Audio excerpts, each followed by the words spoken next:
ಏನೇ ಹೊಟ್ಟೆಗಿಟ್ಟಿಲ್ಲಿದ್ರು ಜುಟ್ಟಿಗೆ ಮಲ್ಲಿಗೆ ಹೂವು ಅಂತ ಎಲ್ಲ ಏನೇನೋ ವೇದಾಂತ ಎಲ್ಲ ಹೇಳಿದ್ದೀನಿ ನೀನು, ಆದರೆ ಇವಾಗ ನೀನೇ ಈ ಕೆಲಸ ಮಾಡಿದೀಯಲ್ಲ ಅಂತೆಲ್ಲ ಹೇಳ್ತಾನೆ. ನಾನಾದರೆ ರೇಷನ್ ದುಡ್ಡಲ್ಲಿ ತಂದು, ನೀನಾದರೆ ಉಳಿತಾಯ ದುಡ್ಡಲ್ಲಿ ತಂದಿಯಲ್ಲಿ ಅಂತೆಲ್ಲ ಹೇಳ್ತಾನೆ. ಅಲ್ಲ ರಾಮ್, ನೀನೇನು ಮಾಡಿದ್ಯೋ ನಾನು ಅದೇ ಮಾಡಿದ್ದೀನಿ ರಾಮ್ ಅಂತೆಲ್ಲ ಹೇಳ್ತಾನೆ. ಸರಿ ಆಯಿತು ಬಿಡು, ಇವಾಗ ಏನು ಮಾಡೋದು ಅಂತೆಲ್ಲ ಹಣೆ ಜಜ್ಕೊತಾ ಇರ್ತಾನೆ. ಹಣೆ ಜಜ್ಕೊತಾ ಇರ್ಬೇಕಾದ್ರೆ ಈಗ ಮುಗ್ದೋಯ್ತು ಬಿಡು, ಮತ್ತೇನು ಮಾಡೋಕ್ಕಾಗಿಲ್ಲ ಅಂತೆಲ್ಲ ಹೇಳಿ, ಅಲ್ಲ ಕಣೋ ನೀನು ಒಂದೇ ಶರ್ಟ್ ಉಟ್ಕೊಂಡು ಪೇಷಂಟ್ನ ನೋಡೋಕ್ಕಾಗುತ್ತಾ? ಇಲ್ಲ, ನಾನೇನು ಒಂದೇ ಸೀರೆ ಉಟ್ಕೊಂಡು ಇರೋಕ್ಕೂ ಆಗುತ್ತೆ, ಹಾಗೆ ಹಾಸ್ಕೊಂಡು ಇರ್ತೀನಿ, ನಿನ್ನ ಕೈಲೇ ಹಾಸ್ಕೊಂಡು ಇರೋಕ್ಕೂ ಆಗೋಲ್ಲ, ನೀನು ಪೇಷಂಟ್ ಚೆಕ್ ಮಾಡಬೇಕಾದ್ರೆ ಒಂದೇ ಬಟ್ಟೆ ಉಟ್ಕೊಳಕ್ಕಾಗಲ್ಲ ಅಂತೆಲ್ಲ ಹೇಳಿದರೆ ಇಬ್ಬರು ಹಣೆ ಜಜ್ಕೊಂಡು ನಗ್ತಾ ಇರ್ತಾರೆ. ಅದೇ ಟೈಮಿಗೆ ಅವ್ರು ರಾಮ ಅವ್ರ ಮನೆಗೆ ಯಾರೋ ಬಂದಿರ್ತಾರೆ, ಬಾಗಿಲು ಹೊಡಿತಾರೆ. ಸಾರ್ ಅಂತ, ಯಾರು ಬಂದಿರ್ಬೋದು ಅಂತೆಲ್ಲ ಹೋಗಿ ಯಾರು ಅಂತ ನೋಡಿದಾಗ, ಓ ರಂಗ ನೀವು ಬಂದಿದ್ದೀರಾ ಅಂತೆಲ್ಲ ಹೇಳ್ದೆ. ಹ್ಞೂ ಸಾರ್, ಅದೇ ನೀವು ಸ್ವಲ್ಪ ನಿಮ್ಮನೆ ಸುಟ್ಟೋಗ್ಬಿಡ್ತಂತ ಗೊತ್ತಾಯಿತು ಅಂತೆಲ್ಲ ಹೇಳ್ತಾ.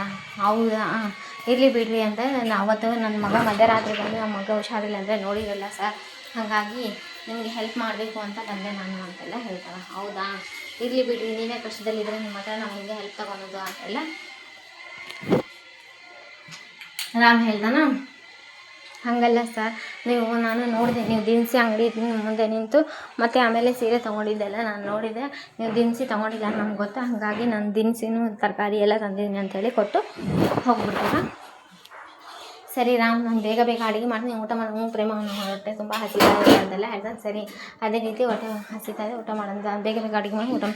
ಈ ಕಡೆ ಇದು ಇವರು ಕಾವ್ಯನ ಗಂಡ ಮಹಾದೇವ ಅವರು ವೇಷ ಹಾಕ್ಕೊಂಡಿರ್ತಾರಲ್ಲ, ಸೆಕ್ಯೂರಿಟಿ ಗಾರ್ಡ್ ಅಜ್ಜನ ವೇಷ ಹಾಕ್ಕೊಂಡು ಆವಾಗ ಕಾವ್ಯ ಇದು ಮಳೆ ಬಂದು ಬಟ್ಟೆ ನಂದು ಹೋಗ್ತೈತಿ ಅಂತೆಲ್ಲ ಹೇಳ್ತಾ ಇರ್ತಾ. ಅದೇ ಟೈಮಿಗೆ ಬಟ್ಟೆ ತೊಗೊಂಬಂದೆ. ಏನಪ್ಪ ಏನು ತಾತ ಬಟ್ಟೆ ತೊಗೊಂಬಂದಿರಲ್ಲ ನೀವು ಅಂತೆಲ್ಲ ಹೇಳಿದೆ. ನನ್ನ ಬಟ್ಟೆ ಅಷ್ಟೇ ತೊಗೊಂಬಂದು, ನಿನ್ನ ಬಟ್ಟೆ ಅಂತ ನನಗೆ ಹೆಂಗೆ ಅವಾಗ ಗೊತ್ತು, ನಾನು 2 ದಿವಸ ಆಯ್ತು ನನ್ನ ಕೆಲಸಕ್ಕೆ ಸೇರಿಕೊಂಡು, ಏನಿಲ್ಲ ಮಳೆ ಬಂದಿತ್ತು, ನಾನು ನಿಮಗೆ ಹೇಳೋಣ ಅಂದರೆ ನೀನು ಓದ್ಕೊತಾ ಇದೆಯಾ, ಸುಮ್ಮನೆ ಯಾಕೆ ಡಿಸ್ಟರ್ಬೆನ್ಸ್ ಮಾಡೋದು ಅಂತೆಲ್ಲ ಹೋಗಿ ನಾನೇ ಬಟ್ಟೆ ತಂದೆ ಅಂತ. ಆ ಫ್ರೆಂಡ್ ಬಂದು, ಅಲ್ಲ ಕಣೆ ನೀನು ಎಷ್ಟು ಸ್ವಾರ್ಥಿ ಇದೆಯಾ, ನನ್ನ ಬಟ್ಟೆ ಎಲ್ಲ ಬ್ರ್ಯಾಂಡೆಡ್ ಇದ್ದಾವ, ಆ ಬ್ರ್ಯಾಂಡೆಡ್ ಬಟ್ಟೆ ತರೋದ್ಬಿಟ್ಟು ಬೇರೆ ನಿನಗಷ್ಟೇ ತೊಗೊಂಬಂದಿಲ್ಲ ಅಂತ ಅವ್ರ ಫ್ರೆಂಡ್ ಹೇಳ್ತಾರೆ. ನೋಡು, ಅವಳಿಗೂ ತರಕ್ಕೆ ಬರಲ್ಲ ಅಂತ. ಇಲ್ಲ ಕಣವ, ನನಗೆ ಕಣ್ಣು ಕಾಣಿಸಲ್ಲ, ಹತ್ತಿರ ಇರೋದಷ್ಟೇ ಫಳ ಅಂತ ಹೊಳಿತೆ, ದೂರ ಇರೋದೇ ನನ್ನ ಕಣ್ಣು ಕಾಣಿಸಲ್ಲ ಅಂತೆಲ್ಲ ಹೇಳ್ದೆ. ಈ ಕಡೆ ರಾಮ್ ಮತ್ತು ಪ್ರೇಮ ಇಬ್ಬರು ಊಟ ಕುಂತಿರ್ತಾರೆ, ಅಡುಗೆ ಆಗಿ ಊಟ ಮಾಡ್ತಾಯಿರ್ತಾರೆ.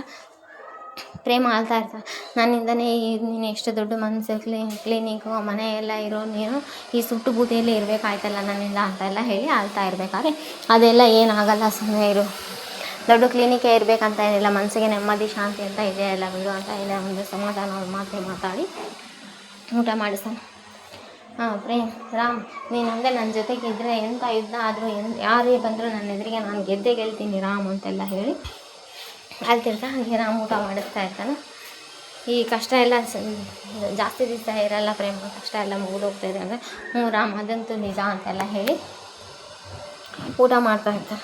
ಇವರಿಬ್ಬರು ಊಟ ಮಾಡ್ತಾ ಇರಬೇಕಾದ್ರೆ ಈ ಕಡೆ ಗುಳಿಗೆ ಕೊಡಬೇಕು ಅಂತೆಲ್ಲ ಈ ಪಂಚಮಿ ಬಂದು ಅಮ್ಮಗೆ ಗುಳಿಗೆ ಕೊಡಬೇಕು ಅಂತೆಲ್ಲ ಆ್ಯಕ್ಷನ್ ಮಾಡಿ ಇವರಿಗೆ ತೋರಿಸ್ತಾರೆ. ದಾಮಿನಿಗೆ ಏನು ಮಾತ್ರೆ ಕೊಡಬೇಕಾ, ಸರಿ ನಾನೇ ಕೊಡ್ತೀನಿ ಹೋಗು ಅಂತೆಲ್ಲ ಹೇಳ್ತಾರೆ. ಇಲ್ಲ ನಾನು ಕೊಡ್ತೀನಿ ಅಂತೇಳಿ ಕಂಡುಬಿಡ್ತೀನಿ. ಅಕ್ಕಗೆ ಯಾವ ಮಾತ್ರೆ ಯಾವಾಗ ಕೊಡಬೇಕು ಅಂತ ನನಗೂ ಗೊತ್ತು, ಮನೆಯವ್ರು ಯಾರು ಟೆನ್ಷನ್ ತೊಗೋಬೇಡಿ, ನೀವು ಹೋಗಿ ಅಂತೆಲ್ಲ ಹೇಳಿ ಮಾತ್ರೆ ನೀರು ತೊಗೊಂಡು ಹೋಗ್ಬಿಟ್ರೆ ಪಂಚಮಿಗೆ ಅನುಮಾನ ಬಂದುಬಿಡ್ತೈತಿ. ಅದ್ರಾಗೂ ಕಣ್ಣು ಬಿಟ್ಟಿರೋದಂತೂ. ಮತ್ತು ಆಮೇಲೆ ಟ್ಯಾಬ್ಲೆಟ್ಸ್ನ ವಾರ್ಡ್ರೋಬು ಲಾಕರಲ್ಲೆಲ್ಲ ಇಟ್ಟಿರ್ತಾಳಲ್ಲ, ಅದೆಲ್ಲ ನೋಡಿರ್ತಾಳೆ. ನೋಡಿ ಭಯ ಪಟ್ಕೊಂಡು ಆದರೂ ಸುಮ್ಮನೆ ಇರ್ತಾಳೆ, ಏನು ಅನ್ನಕ್ಕೆ ಹೋಗಲ್ಲ. ಅಂದರೆ ಏನು ಅನ್ನೋಕ್ಕೂ ಬರೋಲ್ಲ. ಇಲ್ಲಿ ಆ್ಯಕ್ಚುಲಿ ಅವ್ರ ಪಾತ್ರ ಇರೋದೇ ಮುಖ್ಯ ಪಾತ್ರ ಇರುತ್ತಲ್ಲ, ಹಾಗಾಗಿ ಸುಮ್ಮನೆ ಇರ್ತಾಳೆ, ಏನು ಹೇಳೋಕ್ಕೆ ಹೋಗಲ್ಲ. ಇದೇ ಟೈಮಿಗೆ ಈ ಕಡೆ ಫೋನ್ ಮಾಡಿದರೂ ಮಾತಾಡೋಕ್ಕಾಗಲ್ಲ ಪಂಚಮಿಗೆ. ಯಾರೇ ಫೋನ್ ಮಾಡಿದ್ರೂ ವೀಡಿಯೋ ಕಾಲೇ ಮಾಡೋದು. ವೀಡಿಯೋ ಕಾಲ್ ಅಂದರೆ ಅಟ್ಲೀಸ್ಟ್ ಏನಾದರೂ ಆ್ಯಕ್ಷನ್ ಮಾಡಿ ಹೇಳ್ತಾರಂತ ವೀಡಿಯೋ ಕಾಲ್ ಕೇಳಬೇಕಾದ್ರೆ, ಅಮ್ಮ ಅತ್ತೆ ಹೆಂಗಿದಾರ, ಟ್ಯಾಬ್ಲೆಟ್ಸ್ ಎಲ್ಲ ತೊಗೊಂಡ್ರೆ ಏನು ಆಕೆ ನನಗೆ ಇವ್ರು ಹೊಸ್ದಾಗಿ ಬಂದಿದ್ದಾರಲ್ಲ ಅವ್ರ ಮೇಲೆ ಅನುಮಾನ ಇದೆ, ಅಮ್ಮನ ಟ್ಯಾಬ್ಲೆಟ್ಸ್ ಎಲ್ಲ ಲಾಕರಲ್ಲಿ ಇಟ್ಟ, ನಾನು ಹುಡುಗಿ ನನ್ನ ಮಾತ್ರೆ ಕೊಡ್ತೀನಿ ಅಂದರೆ ಕೊಡಬೇಡ ಅಂತೆಲ್ಲ ಹೇಳಿ ನಂಗೆ ಗದಿಸಿ ಕಂಡುಬಿಟ್ರು ಅಂತೆಲ್ಲ ಆ್ಯಕ್ಷನ್ ಮಾಡಿ ಹೇಳ್ತಿರ್ಬೇಕು. ಇಲ್ಲ ಬಿಡೆ ಹಂಗೆ ಅಂತ ಏನಿರಲ್ಲ. ಬೇರೆ ಯಾರು ಅಲ್ಲಿ ಬದಲಿ ಆಗ್ತಾ ಉಂಟು ಅವ್ರು ಲಾಕರಲ್ಲಿ ಇಲ್ಲ ನನಗೆ ಡೌಟ್ ಇದೆ ಅಂತೆಲ್ಲ ಹೇಳಿ. ಹೌದಾ ನಿಂಗೆ ಡೌಟ್ ಇದೆನಾ, ಸರಿ ಬಿಡು, ಒಂದು ಕೆಲಸ ಮಾಡು, ಅವರು ಎಲ್ಲಿ ಹೋಗ್ತಾರೆ ಎಲ್ಲಿ ಬರ್ತಾರೆ ಏನು ಮಾಡ್ತಾರೆ ಅವ್ರ ಮೇಲೆ ಎಲ್ಲ ಒಂದು ಕಣ್ಣು ಇಟ್ಟಿರು ನೀನು ಅಂತೆಲ್ಲ ಹೇಳ್ತಾನೆ. ಸರಿ ಅತ್ತಿಗೆ ಅಂತೆಲ್ಲ ಆ್ಯಕ್ಷನ್ ಮಾಡಿ ಹೇಳ್ತಾ ಇರ್ತಾನೆ. ಸರಿ ಏನೋ ಅಷ್ಟು ಜಲ್ದಿ ನೋಡೋಣ ಹೆಂಗನಾಗಲಿ, ಯಾಕಂದರೆ ನನಗೂ ಇತ್ತೀಚೆಗೆ ಒಂದು ಫೋನ್ ಬರ್ತಾಯಿದೆ, ನನಗೊಂದು ಮೆಸೇಜ್ ಬರ್ತಾಯಿದೆ, ಮೇ ಬಿ ಇವ್ರು ಮಾಡಿರ್ಬೋದಾ ಅಂತೆಲ್ಲ ಅನುಮಾನ ಮಾಡ್ದೆ. ಇವ್ರು ಅಷ್ಟೆಲ್ಲ ಮಾಡೋಕ್ಕೆ ಸಾಧ್ಯನೇ ಇಲ್ಲ ಬಿಡು ಅಂತೆಲ್ಲ ಹೇಳಿ ಅದೇ ಟೈಮಿಗೆ ಇಲ್ಲಿ ಆ ಅಜ್ಜ ಇದ್ದು ಎಣಿಕೆ ನೋಡ್ತಾ ಇರ್ತಾನೆ. ಕಾವ್ಯ ಓದ್ತಾ ಇರೋದು, ಕಾವ್ಯಾಗೂ ಗೊತ್ತಾಗುತ್ತೆ, ಕಾವ್ಯಗೆ ದೃಷ್ಟಿ ಎಲ್ಲ ತೆಗೆಯೋದು, ಕಾವ್ಯ ಯಾರೋ ಬಂದು ಎಣಿಕೆ ನೋಡ್ತಾ ಇದ್ದಾರಲ್ಲ ನಾನು ಅಂತ ಕಾವ್ಯಾಗೂ ಗೊತ್ತು. ಆಮೇಲೆ ನೋಡೋಣ ತಡಿ ಅಂತ ಕಾವ್ಯ ಸುಮ್ಮನೆ ಇದ್ದಂಗೆ ಮಾಡಿ ಬಂದು ಇದು ಬಚ್ಚಿಟ್ಕೊಂತ ಅವರು ಮಾದೇವ ಅಜ್ಜನ ವೇಷ ಹಾಕೊಂಡು ಬಂದು ಮಾದೇವ ಬಗ್ಗಿ ನೋಡಿದಾಗ ಏನು ತಾತ ನೀನು ಹಿಂಗೆ ಮಾಡ್ತಾಯಿದ್ದೆ, ಏನಿಲ್ಲ ಕಣವ, ನಿನ್ನ ಕೈ ಎಲ್ಲೋ ಬೆಂಕಿಯಾಗ ಕೈ ಮಡಗ್ಬಿಟ್ಟು ನಿನ್ನ ಕೈ ನೋವಾಗ್ಬಿಟ್ಟಿದೆ ಅಂತೆಲ್ಲ, ಅದಕ್ಕೆ ಮುಲಾಮನ ಕೊಡೋಣ ಅಂತ ಬಂದೆ ನಾನು. ನಿನಗೆ ಹಿಂಗೆ ಗೊತ್ತು ತಾತ ಅಂದರೆ, ಹಿಂಗೆ ನೀವು ಫ್ರೆಂಡ್ ಯಾರೋ ಹೇಳ್ತಿದ್ರು ಕಣವ, ನೋಡವ ನಾನು ಅವಾಗೇ ಬಟ್ಟೆ ತಂದು ಕೊಡ್ರಿ, ಈಗ ಮುಲಾಮ್ ತಂದು ಕೊಡ್ರಿ, ಯಾಕೆ ನನ್ನ ಮೇಲೆ ಎಷ್ಟು ಕಾಳಜಿ ಇಲ್ಲ ಕಣವ, ನಾನು ಎಲ್ಲರ ಮೇಲೆ ಇಷ್ಟೇ ಕಾಳಜಿ ಮಾಡ್ತೀನಿ. ಕೆಳಗಿರೋ ಹುಡುಗಿಗೂ ಏನೋ ಸಹಾಯ ಮಾಡೋಕ್ಕಂತ ಹೋದ ಅವರು ಬೈದ್ಬಿಡ್ತಾರೆ, ಮೇಲೆ ಇರೋ ಹುಡುಗಿಗೆ ಏನೋ ಸಹಾಯ ಮಾಡೋಣ ಅಂತ ಹೋದೆ ಅವರು ಬೈದ್ಬಿಡ್ತಾರೆ, ಎಲ್ಲರೂ ನನ್ನ ತೆಪ್ಪು ತಿಳ್ಕೊತಾರವ್ವ ಅಂತೆಲ್ಲ ಹೇಳಿ ನಂಬಿಸ್ತಾರೆ. ಸರಿ ಇರಲಿ ಬಿಡಜ್ಜ ಅಂತಂದೆಲ್ಲ ಹೇಳ್ದಲ್ಲ. ಆದರೆ ಎಲ್ಲೋ ಒಂದು ಕಡೆ ಸ್ವಲ್ಪ ಡೌಟ್ ಇದ್ದೇ ಇರುತ್ತೆ, ಎಲ್ಲೋ ಒಂದು ಕಡೆ ಡೌಟ್ ಇದೆ. ನೆಕ್ಸ್ಟ್ ಎಪಿಸೋಡು ಇಂಟ್ರೆಸ್ಟಿಂಗ್ ಆಗಿದೆ. ಇಲ್ಲಿ ಪ್ರಿನ್ಸಿಪಾಲು ಕಾವ್ಯನ ಕರೆ ಕಳಿಸಿರ್ತಾರೆ, ಇದ್ರ ಬಗ್ಗೆ ಒಂದು ಆರ್ಟಿಕಲ್ ಬರೀಬೇಕಾಗಿತ್ತು ಅಂತೆಲ್ಲ ಹೇಳ್ತಾರೆ. ಸರಿ ಸರ್ ನಾನು ಆರ್ಟಿಕಲ್ ಎಲ್ಲ ಬರೀತೀನಿ, ನನಗೆ ತುಂಬ ಇಂಟ್ರೆಸ್ಟ್ ಇದೆ ಆ ಥರ ಎಲ್ಲ ಆರ್ಟಿಕಲ್ ಎಲ್ಲ ಬರೆಯೋದ್ರಲ್ಲಿ ಅಂತೆಲ್ಲ ಹೇಳ್ತಾರೆ. ಆರ್ಟಿಕಲ್ ಎಲ್ಲ ಸರಿ ಅಂತೆಲ್ಲ ಕಾವ್ಯ ಫೈಲ್ ಇಸ್ಕೊಂಡು ಹೋಗ್ತಾ ಇರ್ಬೇಕು, ಕಾವ್ಯನ ಕೈ ಹಿಡ್ಕೊಂಡ್ಬಿಡ್ತಾರೆ ಅವರು. ಕೈ ಹಿಡ್ಕೊಂಡ್ಬಿಟ್ರೆ ಆವಾಗ ಗೊತ್ತಾಗ್ಬಿಡ್ತೈತೆ ಕಾವ್ಯ ಕೈ ಹಿಡ್ಕೊಂಡಿರೋದು. ಅಂದರೆ ಮಾದೇವ ಇಲ್ಲಿಗೂ ಫಾಲೋ ಮಾಡ್ಕೊಂಬಂದು ನೋಡಿರ್ತಾನೆ.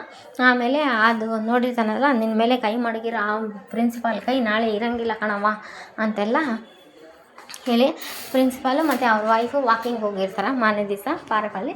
ಆ ಪ್ರಿನ್ಸಿಪಾಲು ಮತ್ತು ಅವ್ರ ವೈಫು ಇಬ್ಬರು ವಾಕಿಂಗ್ ಹೋಗಿರೋ ಟೈಮ್ ಒಳಗೆ ಮಾದೇವನ ಫಾಲೋ ಮಾಡ್ಕೊಂಡು ಹೋಗ್ತಾನೆ. ಮಾದೇವನ ಫಾಲೋ ಮಾಡ್ಕೊಂಡು ಹೋಗಿ ಅಂದರೆ ಒಂದು ಗೋಣಿ ಪಟ್ಟಿ ತೊಗೊಂಡು, ಅಂದರೆ ಗೋಣಿ ಚೀಲ ತೊಗೊಂಡು ಅವ್ರ ಮಕ್ಕಳಿಗೆ ಮುಸುಕು ಹಾಕಿ ತದ್ವಾ ಹೊಡಿತಾರೆ.